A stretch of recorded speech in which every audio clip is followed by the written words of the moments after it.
nè. Hôm nay có đoàn trên phường xuống gồm có mặt trận với lại bên số đối dân nghèo của phường, mặt trận khu vực và tổ dân phố đến ngày hôm nay cái chương trình hỗ trợ cho những hộ đặc biệt nghèo khó khăn.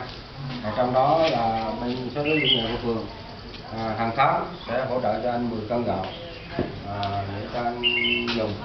Và hôm nay là cái đoàn đến đây để hỗ trợ anh trước mắt là 20 kg, tới tháng sau là mỗi tháng là có 10 kg, phường hỗ trợ tháng 5 tháng 6 là vận động.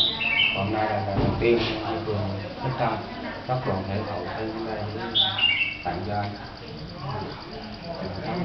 Phường cũng về con anh tâm quan tâm thôi thì tôi xin cảm ơn tất cả tôi chứ tôi không biết nói gì, bởi vì thật ra tôi cũng khó thật, bởi vì sao nó tiếng nói chứ cái vỏ và cái ruột nhiều khi nó cũng đố meo thôi, nhưng mà thời gian trước nên gạo đã hết rồi, bây giờ có cho người gạo tôi thật một tháng 10 kg. Tôi xin cảm ơn phường và tất cả nhân dân phố cũng vậy, và mặt trận cũng vậy.